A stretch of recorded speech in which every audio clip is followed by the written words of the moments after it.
Hola, ¿qué tal? Estamos en un nuevo vídeo donde en este caso me gustaría comentarte los resultados presentados por Endava. Endava ha presentado resultados el 19 de septiembre y, por si no la conoces, es una compañía que también es muy similar a Nagarro o EPAM, que también ya las has analizado en el canal, es decir, empresas del sector IT de transformación digital o ingeniería digital. En este caso no voy a profundizar tanto en la explicación de la compañía, sí voy a enseñarte una presentación para que comprendas o veas más o menos la evolución histórica de la compañía. Veremos por supuesto los datos presentados y también qué dijo importante o relevante el equipo directivo para tener en cuenta una estimación o valoración a futuro. Así que nada, como siempre, aquí tenemos la presentación que a mí me gusta siempre, cada vez que presentan unos nuevos resultados, ver de forma resumida y visual cuáles han sido esos resultados, pero antes es importante ver qué es lo que hizo la compañía. Entonces, si vamos aquí y ponemos en Google Endava Stock, como siempre digo, aquí puedes ver que la compañía actualmente, en el momento de la grabación de este vídeo, está a 55,87, ¿vale? Y la compañía en estos últimos 5 días, aquí puedes ver como el día 18 de septiembre a 19 de septiembre la compañía bajó, ¿vale? Y después, tras los resultados, llegó a subir hasta 53,81, es decir, de 53,50 bajó hasta 47,47 y luego llegó a subir hasta 53,81 y actualmente está, como digo, a esos 55,87, es decir, que prácticamente la compañía ese día llegó a subir un 7-8% más o menos, y eso tras los resultados. Pero es verdad que hay cierta, digamos, incertidumbre en algunos inversores porque no entienden si esos resultados han sido buenos o malos, y hay que analizarlos porque en sí los resultados nos dicen una cosa, pero es verdad que luego el equipo directivo nos dice otra, y por eso digamos que he decidido traer este vídeo para explicártelo. Por eso, antes de nada, primero, antes de mirar los resultados, vamos a ir a la compañía, a la página web de la empresa en el Investor Relation, y vamos a ir a la presentación. Como siempre digo, la presentación, y no me voy a enrollar, aquí como puedes ver tienes un montón de información sobre la compañía, donde te hablan tanto de la estructura de la empresa, también el mercado, es decir, el TAM, es decir, todo el posible crecimiento que pueden tener, también la expansión que tienen o cómo están situados y los clientes, la evolución de la empresa, todo esto. Es decir, en todo esto no me voy a detener porque también, como ves, tienen proyectos para de aquí adelante, pero voy a ir directamente a la parte financiera, que es esta de aquí. Aquí directamente empezamos por la parte de revenues, en ingresos, y por si no conoces nada sobre esta empresa, es decir, a lo mejor si conoces Nagarro o EPAM o Globant, pero no conoces Endava, pues bueno, déjame decirte que Endava desde 2019 a 2023 ha sido una empresa que también ha tenido un crecimiento impresionante, un 28,9%, es decir, prácticamente un 29%, pasando de 287 millones a 794 millones, en este caso de libras, porque es una empresa que cotiza en el mercado de Reino Unido, ¿vale? Y también, esto es interesante, que ha crecido en el último año un 21%, pasando de 2022 a 2023, al ejercicio fiscal de 2023, de, como te digo, 654 a los 794, que es lo que tienes aquí. Recuerda que el año fiscal de la compañía termina en junio, lo que quiere decir que de aquí a 2024, el siguiente año fiscal, que sería el 2024, será en junio de 2024, a diferencia de otras compañías, como digo, que sería en diciembre de 2023, cuando termina el año fiscal 2023 de esas compañías. Y esto hay que matizarlo porque veremos luego que, en base a lo que nos dice el equipo directivo, puede ser interesante las expectativas de esta empresa. Si seguimos bajando para ver más sobre la compañía, aquí por ejemplo vemos el beneficio antes de impuestos, que también ha crecido, pasando de 29 millones a 114 millones, es decir, otro crecimiento impresionante, con unos márgenes del 14,4% en el último año. Y también digamos que aquí lo ajustan, ese beneficio antes de impuestos ajustado, que ha tenido un crecimiento del 34%, como nos ponen aquí, y ha sido de 164, ha pasado de 51 millones a 164, que esto pues también es interesante tenerlo en cuenta, aunque como siempre digo, esos ajustes hay que verificar si son correctos o no, en cuyo caso también, sin ajustar o ajustado, vemos que la compañía ha crecido también el beneficio antes de impuestos. Si seguimos bajando, aquí es interesante para ver un poco la diversificación, digamos, en cuanto a clientes, y aquí vemos que el top 10 de clientes, el porcentaje o el peso que tienen esos clientes, es del 38% en 2019 al 33%, es decir, es importante ver que los 10 clientes más potentes de una empresa no suponen un mayor peso, porque si les va mal con esos clientes, o esos clientes digamos que anulan el contrato, pues la compañía tendría serias digamos dificultades o una gran caída en los ingresos debido a que esos grandes clientes se le van. Y el hecho de que representen menos porcentaje significa que la compañía está más diversificada. Y aquí también, en cuanto al número de clientes que ofrecen unos ingresos mayores a 1.000.000, en este caso de libras, ¿vale? Pues ha pasado de 63 clientes a 146 clientes. Es decir, 146 clientes en 2023 que sus contratos han sido superiores a 1.000.000 de libras. Lo que quiere decir que aporta grandes ingresos a la compañía. También, si seguimos bajando aquí, podemos ver por supuesto el total de número de clientes, que son 711 registrados en junio de 2023, ¿vale? Al término del ejercicio fiscal 2023, 711. También digamos que la media de gasto de estos clientes, pero del top 10 clientes, ha sido en este caso de 26 millones. Recuerda que cuando ves aquí 26.030 y aquí ves 0000, se lo tienes que añadir, son 26 millones, ¿vale? Lo digo porque ha habido algún suscriptor que me ha preguntado cómo se entiende esta nomenclatura. Entonces es tan sencillo como añadirle esto a esto de aquí. 26 millones es el gasto medio de estos 10 clientes o el top 10 de clientes, pero luego digamos que la media de gasto de todos los clientes ha sido aproximadamente de 905.000 libras, ¿vale? En este caso recuerda 905 y aquí en este caso 1.000. 905.000 libras ha sido el gasto medio de todos los clientes, lo que quiere decir que también gastan bastante en la inversión de digitalización o transformación digital que ofrece, o digamos los servicios o productos que ofrece en este caso Endava. Si seguimos bajando aquí, en cuanto a diversificación geográfica, podemos ver también cómo la compañía cada vez se ha ido diversificando más. Por ejemplo, en la parte del resto del mundo, aquí vemos que ha llegado a un 8% en el Q4 de 2023, pero en 2023 ha sido de peso un 6%, pero es que parte de un 0%, es decir, no había clientes en el resto del mundo que no sea América, Europa y en este caso Reino Unido, ¿vale? Pues digamos que no existía, o sea que parten de 0 al 6%, es decir, que ha tenido un crecimiento impresionante por esa parte. Y también en la parte de Norteamérica ha pasado de ser, o más o menos los ingresos, representar un 27% en Norteamérica a un 32%. Europa se ha estabilizado o se ha reducido un poquito, pasando del 28 al 23%, pero lo interesante sobre todo era la parte de Reino Unido, que digamos que ha decrecido o ha caído, y en este caso esto no es negativo sino es positivo, ya que esto quiere decir que la compañía, aunque sea una compañía de Reino Unido, no tiene tanta exposición al mercado de Reino Unido, porque como la mayoría de clientes eran de allí, pues el hecho de que si a ese país le va mal, quiere decir que a la compañía le podría haber ido mal, y si hace que ese porcentaje de ingresos no vengan todos de Reino Unido, sino que del resto del mundo, de otros países, y más o menos está bien repartido, pues eso quiere decir que en caso de que le pasara algo al Reino Unido, al país en concreto, pues digamos que esta compañía no se vería tan afectada. Otra parte importante para que veamos también la diversificación de la compañía es, por ejemplo, digamos las líneas de negocio que tiene, en las que está centrada. Podemos ver aquí que pagos y servicios financieros representa el 52%, es decir, que realmente ellos hacen o trabajan más con empresas financieras y hacen este tipo de servicios, es decir, servicios de pago con software de pago y también al mismo tiempo servicios financieros, y todo esto representa el 52% de los ingresos. Pero luego la parte de tecnología, media y telecomunicaciones un 22% y otros un 26%, es decir, aunque es verdad que la parte de pagos y servicios financieros es la que más porcentaje tiene, más o menos también podemos ver cierta diversificación, y por supuesto esta parte de pagos se va a ir reduciendo a lo largo de los años, y la intención de la compañía es al mismo tiempo también intentar hacer unos mejores servicios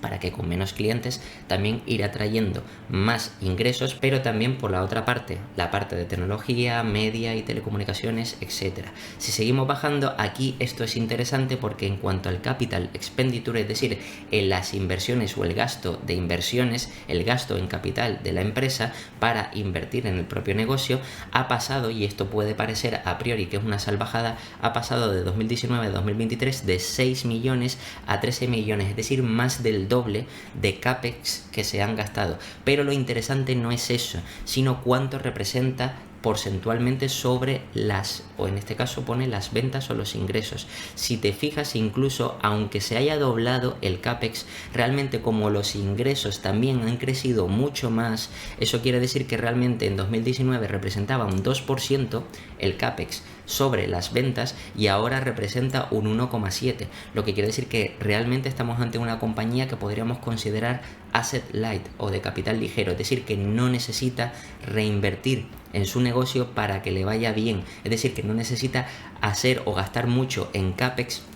ya sea de mantenimiento o de expansión, para por supuesto mantener el negocio funcionando de forma correcta. Y aquí al mismo tiempo también nos habla del Adjusted Free Cash Flow, ¿vale? Que en este caso yo, como siempre digo, es interesante calcular el Free Cash Flow por tu cuenta, pero bueno, para este caso digamos que lo voy a tener en cuenta para, digamos, ver la evolución de la compañía según lo que nos ofrece el equipo directivo, y vemos que ha pasado de 29 millones a 111 millones con un porcentaje sobre los ingresos del 14%, es decir, que prácticamente podríamos decir que es de cada ingreso o de cada millón que genera la compañía, el 14% es lo que termina siendo Free Cash Flow ajustado, por supuesto, según el equipo directivo. Y esto, por supuesto, también, esto quiere decir que estamos viendo que el Free Cash Flow si va creciendo, esto es, digamos, que una visibilidad mayor para el crecimiento de la compañía y por tanto para que los accionistas vean que al haber más Free Cash Flow pueden, digamos, o podría repercutir más en el crecimiento por acción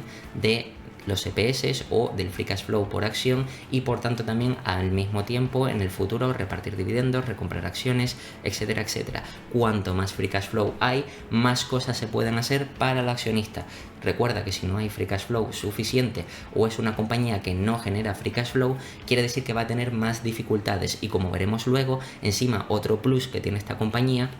es que es una compañía que no tiene deuda, es decir, tiene caja neta, lo que quiere decir que incluso el entorno actual de macroeconómico con tipos de interés altos o digamos inflación también alta, pues la parte de tipos de interés no le afecta precisamente porque no tiene deuda. Es decir, que esa parte negativa que sí le afecta a otras empresas, a esta no. Pero por supuesto la compañía, como hemos visto aquí en la parte de stock, si vamos al histórico de la compañía, vemos que realmente la compañía desde 2021 ha ido cayendo igualmente, aunque a lo largo de este año es verdad que lleva una caída desde máximos de 93, 94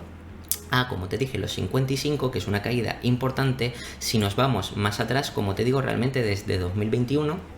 la compañía ha ido cayendo. Pero si te has fijado los resultados de la compañía desde 2021, porque hemos pasado por 2021 y aquí podemos ver cómo en cuanto incluso ingresos, lo de top clientes y todo esto, es decir, todo ha sido positivo, beneficio antes de impuestos también en 2021 y 2022 también fue creciente, como ves los revenues también fue creciente, es decir, que realmente de 2021 a 2022 la compañía sí ha crecido, pero sin embargo aquí hemos visto en la parte del gráfico cómo realmente desde 2021 ha caído. ¿Por qué? No ha sido por el motivo de los fundamentales de la compañía, sino ha sido realmente por el miedo del mercado de la subida de tipos de interés. Y a esta compañía, como te digo, no le afectan los tipos de interés. Aquí puedes ver que en ticker, como tengo yo, aquí directamente el Enterprise Value es menor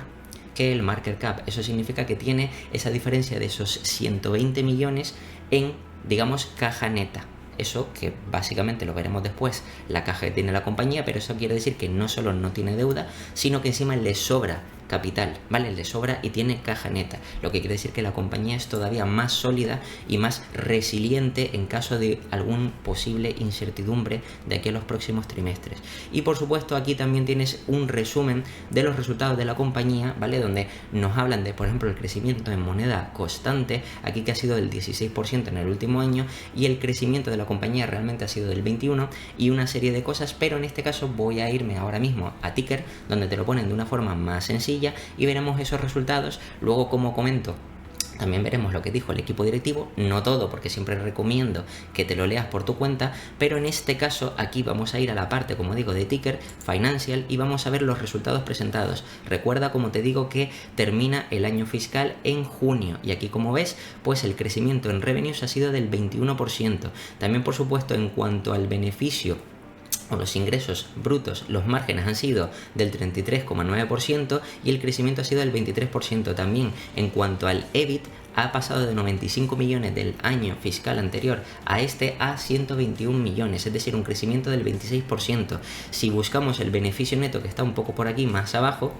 Vemos que ha pasado también de 83 millones del año pasado a 94 millones de este año, es decir, más o menos con unos márgenes, o tiene un margen neto la compañía del 11%, lo que quiere decir que está bastante bien. Y aquí, por ejemplo, incluso en cuanto a EPS, que nos hacen, digamos que una pequeña visión, vemos cómo ha pasado de 1,43 a 1,62, es decir, que realmente los resultados han sido positivos, sí han sido positivos, pero recuerda que digamos que los resultados de la compañía terminan en junio de 2023 y más o menos lo que se prevé en el sector, que es lo que ya comenté en los vídeos que he subido al canal, tanto de EPAM como del sector IT, como también cuando hablaba de Nagarro, que realmente para los próximos meses, para los próximos aproximadamente 6-8 meses, se estima que la demanda vaya cayendo, ¿vale? Porque otras compañías no quieren, o no es que no quieran, más que no quieran, están posponiendo el gasto o la inversión, digamos, en esa digitalización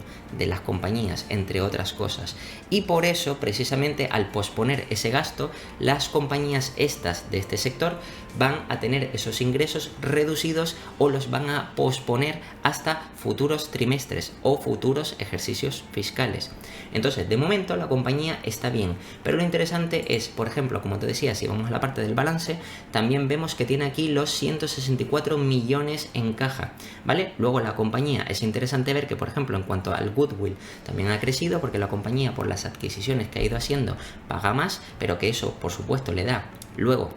más capacidad de crecimiento. Y aquí, en cuanto a la parte de pasivos, que es lo interesante, aquí por ejemplo ves que en deuda a corto plazo no tiene nada, en cuanto a porción de deuda a largo plazo tampoco tiene nada, y en cuanto también a deuda a largo plazo tampoco tiene nada, es decir, la compañía, como digo, no tiene deuda ni a corto ni a largo plazo, es decir, los tipos de interés no le afectan. Y eso sí, hemos visto recientemente estos días como Jerome Powell también ha comentado que la Fed tiene la intención de seguir manteniendo los tipos de interés altos, los ha estabilizado, pero ellos quieren llegar al objetivo de ese 2% de inflación y por tanto seguirán haciendo lo que haga falta. Esto el mercado se lo toma de forma, digamos, negativa, porque hemos visto estos últimos días como el mercado ha ido cayendo. Sin embargo, empresas como Endava no se ven afectadas. Por tanto, realmente aquí solo estamos hablando única y exclusivamente de lo que le puede llegar a ocurrir al sector, a diferencia de otras compañías de este mismo sector que sí tienen algo de deuda y que sí, digamos que esa parte de deuda,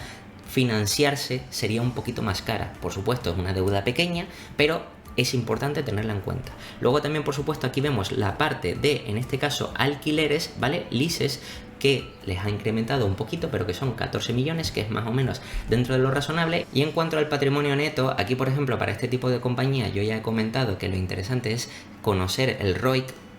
retorno sobre el capital invertido, y no el ROE, pero en este caso es interesante ver que el patrimonio neto también crece, ¿vale? Recuerda que el ROE es mejor para empresas financieras, aseguradoras, prestamistas, bancos, etcétera, pero para este tipo de compañía siempre es mejor el ROI. Aunque, bueno, es positivo ver que el ROI, el patrimonio, digamos, el patrimonio neto o la equity, ¿vale? Pues que también sigue creciendo en la parte esta del balance. Y si vamos a la parte del cash flow, también podemos ver cómo la compañía, por ejemplo, partiendo del beneficio neto de 94 millones, aquí vemos la depreciación y amortización, que son unos 32 millones. Ya podemos ver, por ejemplo, la primera cosa puntual, y es que en depreciación y amortización es más de lo que es, por ejemplo, el capital expenditure, es decir, el CAPEX, ¿vale? Y por tanto, esta compañía, al tener menos CAPEX o necesitar invertir menos CAPEX de lo que tiene que invertir o de lo que tiene que, digamos, amortizar con amortizaciones y depreciaciones, que es mayor, pues digamos que para esta compañía, por ejemplo, sería interesante utilizar más o mejor el free cash flow que el PER. Aún así, voy a usar luego el PER para que veas que incluso castigando la compañía va a salir un retorno interesante. Entonces, aparte de esto, pues como te comento, la compañía luego vemos que ha recomprado alguna vez acciones, pero no es lo típico, no ha pagado dividendos, pero como digo, si sigue creciendo los, digamos, el free cash flow, probablemente eso, como no necesita reinvertir mucho en su negocio, pues parte de ese capital, por supuesto, lo hará en otras cosas, en innovación, en I+D, en otras cosas, que hará que la compañía siga expandiendo su crecimiento presupuesto, aumentando márgenes, aumentando el crecimiento, etcétera, etcétera, y puede que, como no, en algún futuro puede que termine pagando dividendos y también al mismo tiempo recomprando acciones, que eso sería, digamos, más normal en este tipo de compañía. Y aquí, como vemos, pues sí han utilizado una pequeña deuda, pero la han, digamos, refinanciado enseguida. Es decir, que prácticamente la compañía usa deuda o utiliza deuda para pequeños proyectos o pequeñas compras y luego las repaga o las devuelve enseguida para no tener que pagar tipos de interés muy altos. Por eso realmente la compañía, como vimos, ni a corto plazo, es decir, a 12 meses, ni a largo plazo, tiene una deuda sostenible, es decir, una deuda continua, y por tanto esta compañía, como te digo, no le afecta tanto los tipos de interés. Entonces, como ves, más o menos a modo de resumen, la compañía y los resultados que ha presentado han sido buenos, ¿vale? La compañía realmente está en un sector que ahora no está pasando por su mejor momento, pero no quiere decir ni que sea un sector malo, ni que en el futuro vaya a pasarlo mal, sino al contrario. Recuerda que lo que le está pasando al sector es única y exclusivamente que los clientes están posponiendo la inversión en digitalización, posponiendo, que no anulando, ¿vale? Por tanto, esto quiere decir que los beneficios no entran ahora, mejor dicho, los ingresos no entran ahora, pero entrarán en el futuro. ¿Cuándo es ese futuro? Bien, si vamos a la transcripción para ver la conference call, yo, como siempre digo, es importante que te lo leas y, por supuesto, aquí en este vídeo, para no hacerlo tan extenso, digamos que no lo voy a leer, pero sí que voy a, digamos, resaltar una pequeña parte que vi por aquí, que es esta de aquí. Somos intrínsecamente conservadores, como saben, es decir, el equipo directivo realmente, si lo analizas previamente, verás que los guidance que han ido dando son conservadores. Aquí dice, pero estamos viendo signos reales de mejora, se refiere al sector, lo que afectará a nuestra segunda mitad del año fiscal 2024. Y aquí recuerda que tenemos un año fiscal que finaliza en junio, por lo que nuestra guía para el año fiscal 2024 sigue estando limitada por el comienzo más lento en el primer semestre y no refleja el repunte de todo el año que será visible para todo el año, digamos, del calendario 2024. ¿Esto qué quiere decir? Básicamente recuerda que como el año fiscal de Endava termina en junio, ahora lo que estamos viendo, es decir, de junio hasta final de año, hasta diciembre, otras empresas será el segundo semestre, ¿vale? Y en diciembre terminará el año fiscal 2023, pero para Endava, digamos que eso será el primer semestre, ¿vale? Entonces, realmente lo que esperaban los analistas y lo que esperaba el mercado es que para los próximos 6-8 meses, es decir, el siguiente semestre, este en el que estamos ahora, ¿vale? Que es decir, el segundo semestre para otras compañías, el primer semestre de 2024 para Endava sería más lento, pero ya en 2024, más o menos en cuanto pase el primer trimestre de 2024, se esperaba que la demanda volviera a incrementarse para todas las compañías de este sector. Lo que quiere decir que a partir de enero de 2024, para Endava ya sería el segundo semestre de 2024, mientras que para otras compañías sería el primer semestre de 2024. ¿Esto qué quiere decir? Que realmente ellos están diciendo que las expectativas para 2024 van a ser limitadas, es decir, quieren ser conservadores porque este semestre que te queda ahora de 2023, que para ellos es el primero de 2024, será flojo, pero que luego sumará con el primer semestre, en este caso de 2024, que para ellos es el segundo de 2024, de enero a junio, y en ese caso, digamos que esa parte sí será fuerte. Pero el problema es que el conjunto de todo el año para ellos del ejercicio fiscal 2024 no será tan bueno, porque realmente hay que sumarle la etapa final o los 6 últimos meses de 2023 y los primeros 6 meses de 2024, cuando realmente se estima que en 2024, es decir, el primer semestre y el segundo semestre de 2024, el año entero, o como pone aquí, el calendario entero de 2024 ya sea mucho más bueno. Entonces, básicamente, con Endava veremos unos resultados más flojos, pero distorsionados, lo que quiere decir que realmente eso haría que muchos inversores puedan estar asustados porque todavía no vean resultados tan buenos como sí puedan ver con otras compañías que ya presenten, digamos, el año entero fiscal completo mucho mejor, o que cada trimestre lo vayan viendo más positivo. ¿Esto qué quiere decir? Pues que al final Endava tiene la ventaja de que cuando acabe el ejercicio fiscal 2024, realmente solo se habrá sumado un semestre bueno y uno, que es el actual, que será malo, ¿vale? Cosa que, por ejemplo, veremos con Nagarro o con EPAM, como de aquí a final de año, ellos en este semestre o a lo largo de este año o de este ejercicio fiscal 2023 sí será completamente malo. Cosa que con Endava ha sido bueno, como te fijas. Entonces digamos que eso hay que tenerlo en cuenta a la hora de la valoración. ¿Y esto qué quiere decir? Que también ya de entrada, al decirnos que todo el calendario 2024 va a ser bueno, eso significa que el segundo semestre para ellos del ejercicio fiscal 2024 será bueno, pero el primer semestre de 2025, que sería la segunda etapa de 2024, también será bueno. Lo que quiere decir que, por supuesto, más o menos, además esto coincide con, digamos, el argumentario o la teoría que nos dice Jerome Powell sobre los tipos de interés, que ellos más o menos estimaban con aterrizaje suave que para 2024, mediados de 2024, los tipos de interés los empezarían a bajar si la inflación sigue bajando y por supuesto sigue, digamos, de forma positiva desacelerándose. Pues en ese caso esa parte positiva haría que el mercado, a su vez, no solo por ver los buenos resultados de la compañía, sino al mismo tiempo a nivel macroeconómico ver esas cosas positivas, haría que empezara a poner en precio, en valor, ¿vale?, esta compañía y otras del sector. Y esta sobre todo porque esta presenta el ejercicio fiscal completo 2024. Y si el segundo semestre para ellos es bueno, eso quiere decir que también será bueno para las otras. Y en este caso podríamos decir, dicho de otra manera, que ahora mismo, en las fechas en las que estamos, en septiembre, podemos adelantarnos a que si de aquí a junio como máximo es cuando el mercado podría estar castigando estas compañías si efectivamente en junio se demuestra que Endava ha tenido ese segundo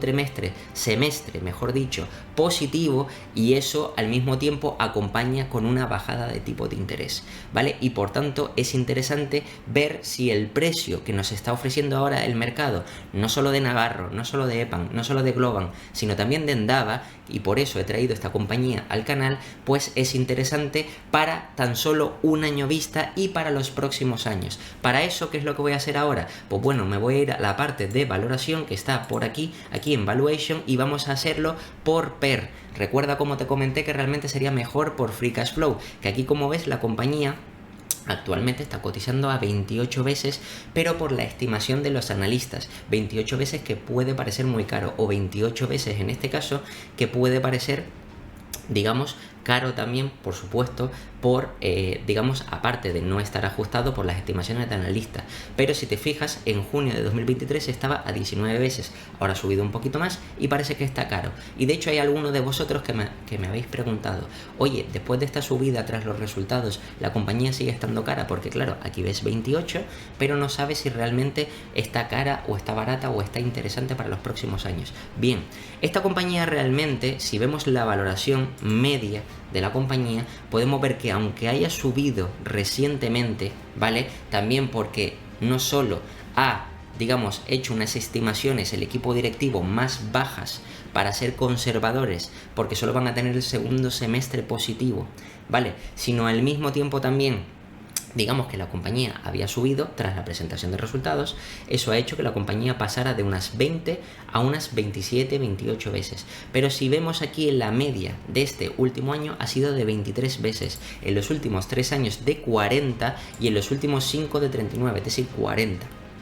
Esta compañía perfectamente creciendo como estaba creciendo antes, y como te enseñé en los crecimientos de ingresos, de beneficios antes de impuestos, de beneficio neto y todo esto, que eran crecimientos superiores al 20-25%, estaba justificado que por lo menos el mercado pagara más de 30 o 35 veces. A lo mejor 40, 45 ya puede ser un poco cara, pero bueno, digamos que 40 podría entrar dentro de lo razonable si volviera a tener esos crecimientos. Aún así, por supuesto, yo voy a ser conservador y no voy a tener en cuenta esas 40 veces,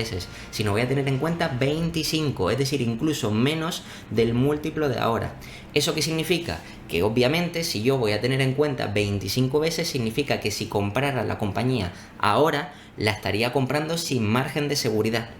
a un año vista. Porque recuerda que las estimaciones o el múltiplo que aparece aquí es forward, NTM, lo que quiere decir que tiene en cuenta los beneficios futuros de los próximos 12 meses. Entonces, aun comprando la compañía Hoy,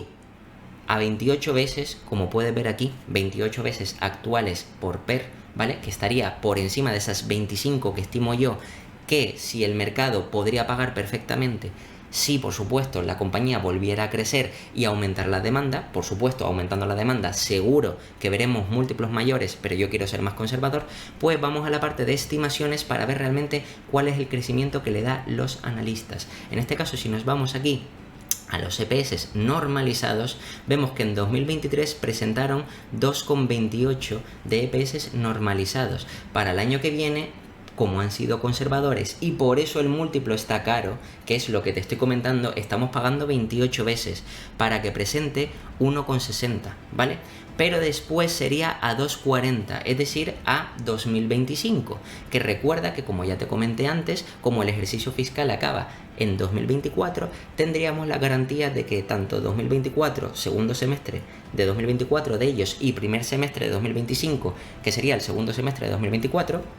sería positivo, lo que quiere decir que realmente estos 2,40 sería factible, es decir, creciendo un poquito más de lo que ya han generado en este 2023 antes de esta bajada en la demanda de las compañías de este sector. Y por supuesto, si nos vamos incluso a más largo plazo, prácticamente a 3 a 2026, estamos en 2023, prácticamente ha presentado 2023, así que queda 2024, 25 y 26 a 3 años. Vamos a hacer una estimación de pagando 25 veces a 2,95 cuánto upside tendría la compañía. Para eso me voy a ir aquí a la parte de calculadora y vamos a ver en este caso cómo, o digamos el upside que me quedaría de la compañía que tendría para, digamos, 2026, para esos 3 años. Entonces, si tenemos en cuenta esos 2,95 y lo multiplico en este caso por 25 veces, recuerda que estoy teniendo en cuenta que si comprara hoy EPAM, la estaría comprando sin margen de seguridad. En teoría, porque van a bajar esos beneficios. Otra cosa que sería todavía más positiva es que a lo mejor el año que viene, el ejercicio fiscal 2024, no bajaran tanto esos EPS. Y si no bajan tanto esos EPS, es decir, no bajan tanto hasta 1,60, quiere decir que realmente no la estaría comprando ahora a 28 veces, sino la hubiera estado comprando a menos. Pero vamos a tener en cuenta que la vamos a comprar a esas 28 veces porque efectivamente el año que viene va a ser o se va a reafirmar esa caída de la demanda. Bien, pues para 3 años, aun comprándola por encima del supuesto precio o el supuesto valor intrínseco, pues la compañía nos ofrecería un precio de 73. La compañía, como te digo, actualmente está a 55.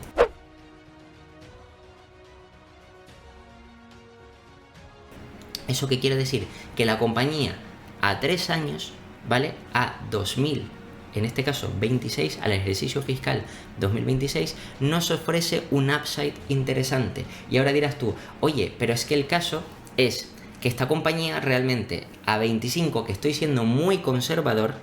y por supuesto el crecimiento que le están dando aquí los analistas es un crecimiento muchísimo más pobre, como puedes ver, porque sí se recupera, aquí parece un 50%, pero luego un 23%, y hemos visto como la empresa históricamente ha crecido a 25-30%, es decir, todavía podría crecer más. Aún así, vamos a tener en cuenta esa caída y esta posterior recuperación, que por supuesto si la caída no es tan abrupta y luego el crecimiento sigue siendo a ese 25%, pues podríamos llegar incluso a 3,5 para 2026. Aún así, esto quiere decir que la compañía nos ofrece un upside a 3 años de, en este caso, digamos que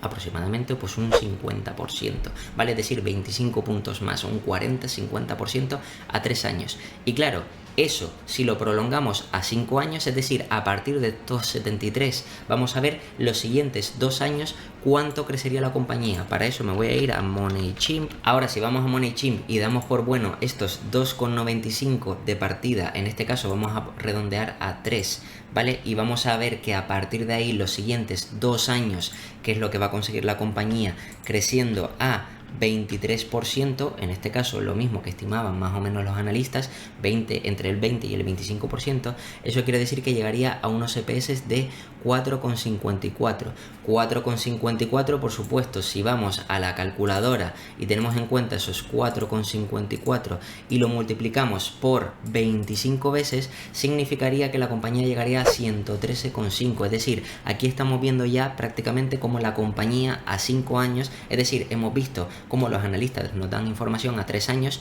incluso teniendo en cuenta esta caída tan bestia, ¿vale? Esta caída tan bestia del 30% que supuestamente tendrá la compañía en el próximo ejercicio fiscal 2024, pues aún así la compañía va, según esto, ¿vale? Según las estimaciones de analistas, más el crecimiento que podría tener la compañía, podría doblar nuestro capital. Pero esto no es todo, porque es que ten en cuenta que si en vez de multiplicarlo por 25 veces, el primer periodo, es decir, estos 3 años de aquí, 23, que ya ha pasado, 24, 25, 26, y este 2024 efectivamente presentan resultados negativos con esa caída del 30%, ¿vale? Entendemos que el mercado pague múltiplos inferiores, es decir, 25 veces en lugar de las 30, 35 o 40 que ya hemos visto, ¿vale? Entonces, para esta primera etapa de estos 3 años, y que todavía posiblemente podría seguir la incertidumbre macroeconómica, aunque directamente no le afecte a Endava, pero podría seguir,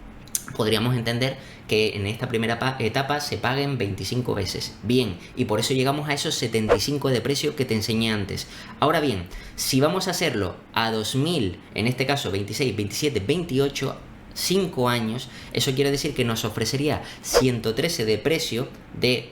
digamos, precio objetivo a 2028, pero ¿qué pasa? Que esos 2 últimos años ya ha pasado suficiente. Lo normal sería pensar que la compañía vuelve a la normalidad, que ya el incremento de demanda en el sector ha aumentado a lo largo de no solo estos 3 años, sino de esos 5 años, y por tanto el mercado pagará un múltiplo mayor y al mismo tiempo también los tipos de interés habrían bajado, lo que quiere decir que el mercado estaría más relajado. Entonces eso también nos podemos hacer, digamos que una visión o digamos una estimación más optimista, y si tenemos en cuenta estos 4,54